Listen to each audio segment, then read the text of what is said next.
خوش آمدید ناظرین سامعین، ایک اور سچ بیانی کے ساتھ پھر سے حاضر خدمت ہیں۔ ایک دوست نے اپنے دوست کی کہانی سناتے ہوئے یہ بتایا کہ رانگ نمبر کے ذریعے کیسے اس نے غلط محبت کر لی، کیا بیتی اس پر، کیا انجام ہوا اس کا۔ آئیے مل کر جانتے ہیں۔ گزارش کرتی ہوں اس سے پہلے کہ آپ یہ ویڈیو دیکھیں، ہمارے چینل سے دی وائس کو سبسکرائب کر دیں اور ہاں بیل کو اس کے ساتھ ضرور پریس کیا کریں۔ میرا نام کاشف ہے، میں ایک متوسط گھرانے سے تعلق رکھتا ہوں، یعنی مڈل کلاس میری فیملی ہے۔ میرے والد ایک تعلیم یافتہ اور دینی رجحان والے انسان تھے اور ایک سرکاری ادارے میں کلرک کی جاب کر رہے تھے۔ میری 3 بہنیں تھیں، میں سب سے چھوٹا تھا، میرا کوئی بھائی نہیں تھا۔ ہمارے گھر کا ماحول بہت مذہبی تھا۔ والد صاحب قاعدے قوانین کے پابند تھے، بہت سخت ہدایات تھیں۔ گھر کا کوئی فرد بھی والد صاحب کے قوانین کی خلاف ورزی کا سوچ بھی نہیں سکتا تھا۔ میں ان دنوں میٹرک میں تھا، گویا میں سنہری دور سے گزر رہا تھا جو بچپن سے جوانی کی راہ گزر تھی، جس سے ہر انسان کو گزرنا پڑتا ہے۔ ہم عمر دوستوں کو دیکھ کر دل میں یہ بے قراری آ جاتی تھی کہ میری بھی کوئی گرل فرینڈ ہو، کیونکہ میرے گھر کا ماحول بہت سخت تھا۔ مجھے میرے دوستوں کے رنگ میں رنگنے سے روک رہا تھا۔ فجر سے پہلے بستر چھوڑ دو اور محلے کی مسجد میں جا کر باجماعت نماز ادا کرو۔ گھر کا ماحول ایسا سخت، لیکن کالج کا ماحول بالکل الگ تھا۔ جتنے بھی دوست تھے ان سب کی گرل فرینڈز تھی۔ میرے ہم عمر دوستوں میں ارباز مجھ سے بہت زیادہ کلوز تھا۔ اس کی 2 گرل فرینڈز تھیں جن کے قصے وہ اکثر سنایا کرتا تھا۔ ایک دن فری پیریڈ تھا، اتفاق سے کلاس روم میں اور ارباز ہی تھے، باقی لڑکے کینٹین گئے ہوئے تھے۔ میں نے موقع غنیمت جانا اور ارباز سے پوچھا، یار لڑکی کیسے پھنساتے ہو؟ ہاں ہاں ہاں، ارباز کا کہا کلاس روم میں گونج اٹھا، تو تجھے بھی گرل فرینڈ کی ضرورت پڑ گئی؟ بتا نا یار، میں سنجیدہ ہوں، محبت کرے گا میرا بھائی۔ ارباز نے میرے کندھے پر ہاتھ مارا۔ ابے یہ بھی کوئی کام ہے؟ یوں پھنستی ہے لڑکی، ارباز نے چٹکی بجاتے ہوئے کہا۔ تو ایسے کہہ رہا ہے جیسے کوئی میتھس کا سوال ہو جسے یوں حل کر لے گا۔ میں نے ارباز کی نقل اتاری۔ ابے یہ میتھس سے بھی زیادہ آسان سبجیکٹ ہے، ارباز بڑی خوش دلی سے بولا، جیسے میں نے اس کا پسندیدہ موضوع چھیڑ دیا ہو۔ مجھے کیا کرنا ہوگا، گائیڈ کر۔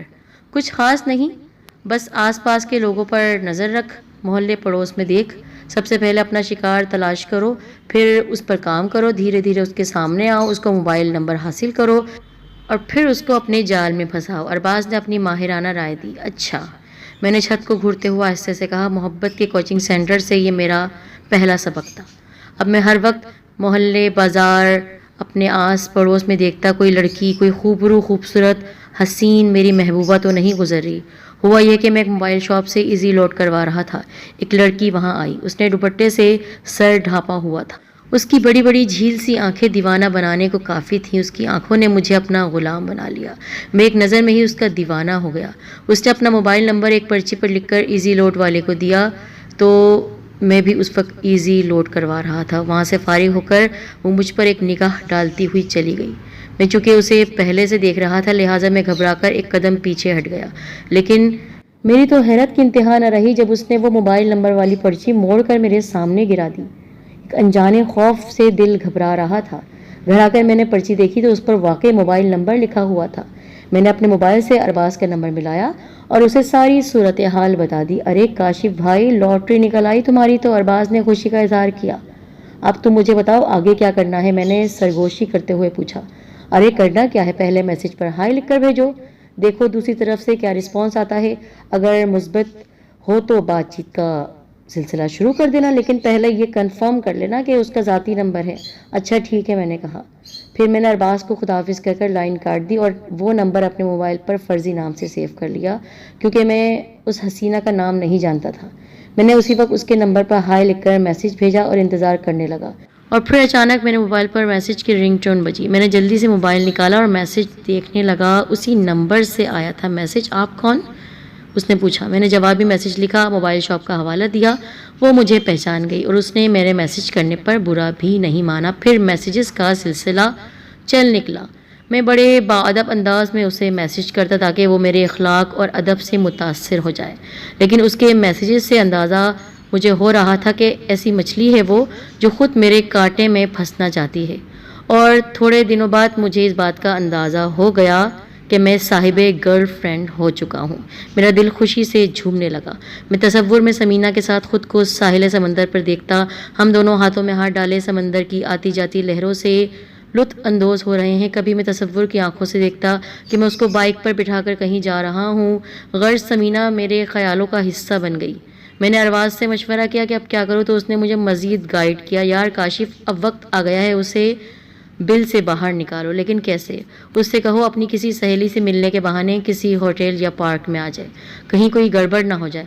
ارے کچھ نہیں ہوگا، ارباز نے ہنستے ہوئے کہا۔ یار تمہیں تو پتہ ہے میرے والد کتنے سخت آدمی ہیں، اگر انہیں پتہ چل گیا تو قیامت ہی آ جائے گی۔ انہیں پتہ چلے گا تب نا۔ ٹھیک ہے پھر میں دیکھتا ہوں کہ چوہے کو بل سے کیسے نکالنا ہے۔ ایک دن سمینہ کا میسج آیا کہ وہ شاپنگ کے لیے فیملی کے ساتھ جا رہی ہے۔ اس نے مجھے جگہ کا پتہ بتا دیا۔ میں نے جوابی میسج میں پوچھا کہ فیملی کے ساتھ ہوگی تو ملاقات کیسے ہوگی؟ تب اس نے میسج کیا کہ ملاقات نہ صحیح ایک دوسرے کو دیکھ تو لیں گے۔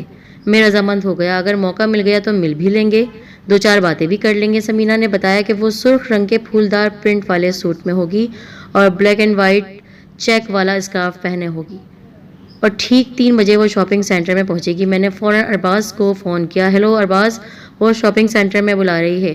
ارے تو گھبراتا کیوں ہے، چلا جا۔ یار کیا ایسا نہیں ہو سکتا کہ تم بھی میرے ساتھ چلو، میری ہمت بندی رہے گی۔ چلو ٹھیک ہے، کب جانا ہے؟ آج سے پہر یعنی شام میں 3 بجے۔ ٹھیک ہے میں اپنی بائک پر آ جاتا ہوں۔ چلو ڈیئر اب اپنا فون نکالو اور لوکیشن پوچھو۔ سمینہ کو میسج کیا، اس نے کہا کہ اس کوریڈور پر ہوں، تم مل کر آؤ، میں یہیں پر تمہارا انتظار کر رہا ہوں۔ ارباز نے کہا نہیں یار میں اکیلا نہیں جاؤں گا، تم بھی میرے ساتھ چلو۔ تو بالکل ہی بونگا ہے، عاشقی ایسے سکھانی پڑ رہی ہے جیسے کسی چھوٹے بچے کو 3 پہیوں کی سائیکل۔ ارباز نے میرا مذاق اڑاتے ہوئے کہا۔ یوں ہی صحیح، اب چلو میرے ساتھ۔ میرے اصرار پر ارباز میرے ساتھ چلنے پر راضی ہو گیا۔ ہم جب تیسرے کوریڈور کی طرف بڑھے، یہاں دونوں جانب گارمنٹس کی دکانیں تھیں۔ میری نظریں ڈھونڈ رہی تھی سمینہ کو، اور پھر مجھے وہ دکھ ہی گئی۔ اس کے ساتھ ایک بڑی عمر کی عورت، ایک انکل اور ایک 12-13 سال کا لڑکا سوٹ پیس دیکھ رہے تھے۔ میں سوٹ دیکھنے کے بہانے ٹہلتا ہوا سمینہ کے پاس جا پہنچا۔ وہ ہینگر میں لٹکے ہوئے سوٹ کا کپڑا چیک کر رہی تھی۔ میں اس کے برابر میں جب کھڑا ہو گیا تو حسب معمول آدھا چہرہ اس نے چھپایا ہوا تھا، لیکن اس کی جھیل جیسی مسحور کن آنکھیں میرا جائزہ لے رہی تھی، وہ سمینہ ہی تھی۔ اس کی آنکھوں میں شناسائی کے سائے لہرا رہے تھے۔ میں نے سوٹ چیک کرتے کرتے آہستہ سے اس کا ہاتھ دبا دیا۔ اس نے اپنا ہاتھ فوراً ہٹا لیا۔ میں ارباز کے پاس اب آ چکا تھا۔ کیا ہوا دوست، کوئی کارنامہ انجام دیا؟ یہاں کیا کارنامہ ہوگا، پبلک پلیس ہے یار، کچھ تو کیا ہوگا۔ ہاں آنکھیں چار ہوئی تھی اور میں نے بہانے سے اس کا ہاتھ دبا دیا تھا۔ میں نے شرما کر بولا۔ پھر کیا رسپانس آیا؟ اس نے میری حرکت کا برا نہیں مانا۔ دن بدن سمینہ میرے حواسوں پر چھا رہی تھی، خیالوں میں، خوابوں میں آ رہی تھی۔ پھر ایک دن سمینہ کا میسج آ گیا، کال می، اور میں خوشی سے دیوانہ ہو گیا۔ جلدی سے اس کا نمبر ملایا۔ ہیلو، اس کی دھیمی سی سر بکھیرتی ہوئی آواز سنائی دی، سمینہ؟ میں نے آہستہ سے پکارا۔ ہاں، اس نے کہا۔ کیسی ہو، کیا کر رہی ہو؟ میں نے پوچھا۔ ٹھیک ہوں، میں ایگزام کی تیاری کر رہی ہوں۔ ہاں ایگزام تو میرے بھی سر پر سوار ہیں، بتاؤ کب مل رہی ہو مجھ سے؟ میں نے بتابی سے پوچھا۔ دیکھو کاشف، میرا تم سے ملنا بہت مشکل ہے کیونکہ میرے والد بہت سخت مزاج ہیں، پھر بھی میں کوشش کروں گی اپنی کسی سہیلی سے ملنے کے بہانے آ جاؤں۔ اچھا یہ بتاؤ کہ تم میرے لیے کیا جذبات رکھتے ہو؟ سمینہ نے مجھ سے پوچھا۔ میں تم سے محبت کرنے لگا ہوں۔ محبت کا مطلب جانتے ہو؟ ہاں جانتا ہوں، میں تمہارے بغیر نہیں رہ سکتا، اور ہمارے ملن میں سماج کی دیواریں جو بیچ میں آئیں گی اس کا کیا کرو گے؟ میں سماج کی ساری دیواروں سے ٹکرا جاؤں گا۔ دیکھو یہ تو تم جذبات میں کہہ رہے ہو، جبکہ وہ ایسی رکاوٹیں ہوں گی جنہیں تم عبور نہیں کر پاؤ گے۔ وہ قدرے سنجیدگی سے بولی۔ میں نے جب پہلی بار تمہیں دیکھا تھا تبھی میں تمہیں دل دے بیٹھا تھا۔ یقین کرو میں تمہیں بہت چاہتا ہوں، تمہارے بغیر جینے کا تصور بھی نہیں کر سکتا۔ میں وقت آنے پر تمہیں دکھا دوں گا میں تمہیں کتنا زیادہ چاہتا ہوں۔ اچھا تو پھر دیکھتے ہیں تم کتنے پانی میں ہو۔ کیا شادی کرو گے مجھ سے؟ ہاں بھائی کیوں نہیں کروں گا، اگر تمہارے گھر والے مانے نہیں تو؟ نہیں مانے تو میں تم سے کورٹ میرج کر لوں گا، میں نے پرجوش لہجے میں کہا۔ اچھا اتنا پیار کرتے ہو مجھ سے؟ پھر اس نے گھبرا کر فون رکھ دیا کہ شاید کوئی آ رہا ہے۔ میں موبائل فون کو دیکھتے ہوئے بڑبڑایا، بڑی آئی لیلا کی گریوی۔ میں تو سماج کی دیواروں سے نہیں ٹکرا سکتا کیونکہ سماج کی سب سے بڑی دیوار میرے والد ہیں، میں ان کی مخالفت کرنے کا تصور بھی نہیں کر سکتا۔ سوری سمینہ، یہ کہہ کر میں نے موبائل فون جیب میں رکھ لیا۔ ارباز کو میں نے اپنے اس کارنامے کے بارے میں بتایا تو ہنسنے لگا۔ تو پھر کیا ارادے ہیں مجنوں صاحب؟ یار میرا کوئی ارادہ نہیں ہے اس کے ساتھ کہ فیوچر پلاننگ کروں، ہو سکتا ہے وہ تمہیں الو بنا رہی ہو، آج کے دور کی لڑکی ہے وہ، اس سے کوئی عہد و پیما نہیں کرنا۔ اور پھر آتش عشق میں ڈوب کر ہم دونوں ایک دوسرے سے ملنا چاہتے تھے۔ اس نے مجھے وقت بتا دیا 12 بجے کا کہ اس وقت میرے گھر آ جاؤ، اور میں جان جوکھوں میں ڈال کر اس کے گھر پہنچ چکا تھا۔ سمینہ، میں نے آہستہ سے پکارا۔ ہاں میں ادھر ہی ہوں، اس نے دھیمی آواز میں کہا۔ چلتے چلتے اس کے قریب آ گیا۔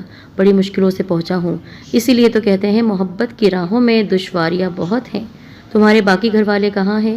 وہ سو رہے ہیں۔ ابھی وہ کہہ ہی رہی تھی کہ کسی نے اچانک میرا کالر پکڑ لیا۔ میں گھبرا گیا لیکن خود کو اس مضبوط ہاتھ سے چھڑا نہیں پایا۔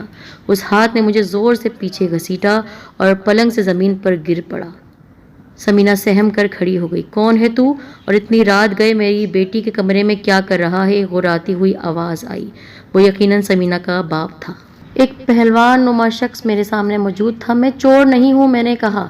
چور نہیں تو پھر کون ہے اور کیا کر رہا ہے میری بیٹی کے کمرے میں اس وقت؟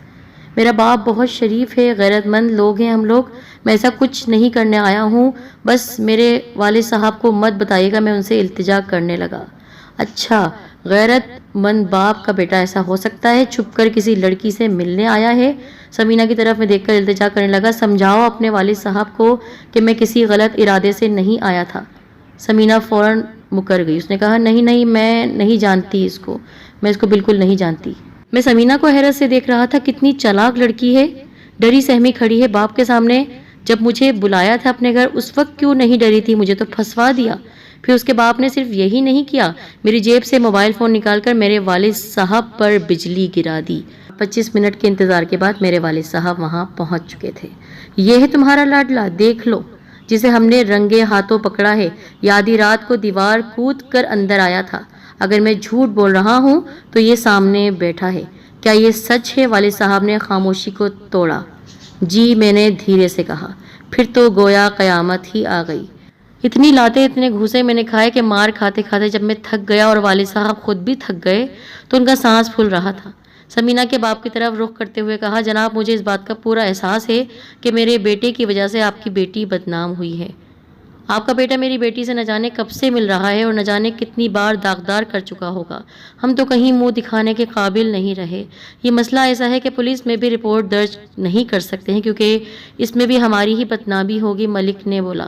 نہیں، یہ غلط ہے، میں سمینہ سے پہلی بار ہی ملنے آیا ہوں، میں نے اب تک اس کو ہاتھ تک نہیں لگایا۔ چپ کر مکار، ایک تو چوری، اوپر سے سینہ زوری۔ اب یہ بات سن کر سمینہ کے باپ نے چالاکی دکھاتے ہوئے میرے والد صاحب سے کہا کہ اپنے آپ کو بدنامی سے بچانے کے لیے ایک کام کر سکتے ہیں کہ ان دونوں کا نکاح کرا دیا جائے۔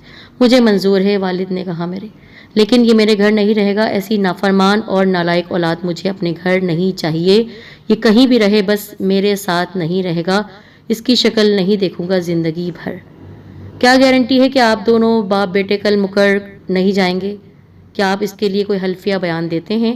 میرے والد صاحب نے کہا، زبان کا پکا ہوں، اپنی زبان سے مکرتا نہیں ہوں۔ اور پھر ایک کاغذ پر لکھ دیا، سائن بھی کر دیے، انگوٹھا بھی لگا دیا میرے والد صاحب نے۔ اگلے دن میرے والد صاحب نے آخری بار مجھے ماں اور بہنوں سے ملوایا، سب کو بتا دیا کہ آج کے بعد وہ میرا چہرہ کبھی نہیں دیکھیں گے۔ سب کی آنکھیں نم تھیں، لیکن کوئی بھی والد صاحب کے فیصلے کے آگے سر اٹھا نہیں سکتا تھا۔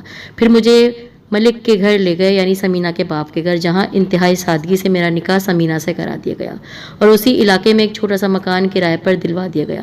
نکاح سے فارغ ہو کر والد صاحب مجھے نئے گھر میں منتقل کر کے وہاں سے رخصت ہو گئے، ہمیشہ کے لیے۔ میرے چہرے کی ہنسی ہمیشہ کے لیے رخصت ہو چکی تھی۔ تعلیم کا سلسلہ ٹوٹ چکا تھا، مجھے ایک دفتر میں جاب کرنی پڑی۔ میں نے تو ابھی جوانی کی دہلیز پر قدم رکھا ہی تھا، شادی کے حسادی بندھن میں بن گیا۔ میں ملک کی چال کا شکار ہو چکا تھا، اس میں قصور میرا بھی تھا۔ میں نے انجانے میں اپنے بڑوں کی نافرمانی کی اور غلط راستے کو اپنایا۔ اسی دوران ایک دن سمینہ نے مجھے بتایا کہ اس دن میرے ابو نے جو ڈرامہ کیا تھا اس کی ایک وجہ یہ تھی کہ میں موبائل پر جانے انجانے کو دوست بنا لیتی، دل بھر کر چیٹ کرتی۔ انہی میں شکیل بھی تھا۔ اس نے موبائل کی دوستی کے بعد ملنے کی آفر کی۔ پہلی بار ہم ایک پارک میں ملے، پھر ادھر ادھر ملنے لگے۔ اس نے اپنے گھر مجھے بلایا، میں چلی گئی۔ ایک دن اس کے گھر میں کوئی نہیں تھا، اس اکیلے پن کا فائدہ اٹھا کر اس نے اپنی منمانی کر لی۔ تب ابو نے ایک راہ بتائی اور میں نے تمہیں اپنے گھر بلا لیا۔ ابو نے اس ڈرامے کو تکمیل تک پہنچا دیا۔ میں اس کی بات پر کوئی رد عمل ظاہر نہیں کر چکا تھا کیونکہ میں اب بالکل روبوٹ کی طرح بن گیا تھا۔ ایک دن میں ڈیوٹی پر جانے کی تیاری کر رہا تھا، دروازے پر دستک ہوئی۔ دروازہ کھولا تو ایک عورت گود میں ایک چھوٹے سے بچے کو لیے کھڑی تھی۔ میں سمینہ کی خالہ ہوں، سکر سے آئی ہوں۔ تعارف کروایا، میں نے ان کو اپنے گھر میں بلا لیا۔ گھر میں آتے ہی انہوں نے کہا، لو بیٹی اپنی امانت۔ سمینہ کو جب میں نے دیکھا اور کہا کہ امانت کیا مطلب، یہ سمینہ کی بچی ہے، اسی نے اسے جنم دیا ہے۔ اس کے باپ ملک عبد الرحمن نے کہا تھا کہ جب تک اس کا نکاح نہ ہو جائے تب تک یہ بچی میرے پاس رہے گی۔ اب چونکہ اس کا نکاح ہو چکا ہے لہٰذا میں اس کی امانت لوٹا رہی ہوں۔ مجھ پر بجلیاں گرا چکی تھی اس کی خالہ۔ اب یہ بچی کی کیا کہانی ہے؟ میں نے غصے سے سمینہ کو دیکھا۔ دراصل میں نے تمہیں پوری بات نہیں بتائی تھی۔ اس پل میری خالہ مجھے اپنے ساتھ سکر لے گئیں۔ بچی کی پیدائش تک میں وہیں رہی۔ بچی کی پیدائش کے بعد میں بچی کو خالہ کے پاس چھوڑ کر کراچی آ گئی۔ بابا جان نے کہا تھا کہ میری شادی کے بعد وہ بچی لے لیں گے۔ او خدایا، میں نے اپنا سر پکڑ لیا۔ آج مجھے گمنامی کی زندگی گزارتے ہوئے کئی برس بیت چکے ہیں۔ سمینہ سے میری کوئی اولاد نہیں ہے۔ سمینہ بھی موبائل کے ذریعے فون کے جھانسے میں آ کر اس مصیبت کا شکار ہوئی اور میں بھی۔ آج کئی سال گزر گئے۔ میں نے بیچ میں کئی بار اپنے گھر والوں سے ملنے کی کوشش کی لیکن انہوں نے مجھے دھتکار دیا۔ میری دنیا لٹ چکی ہے۔ میری نوجوان نسل سے گزارش ہے کہ موبائل فون پر محبت نہ کریں، یہ صرف تباہ کن چیز ہے، تباہ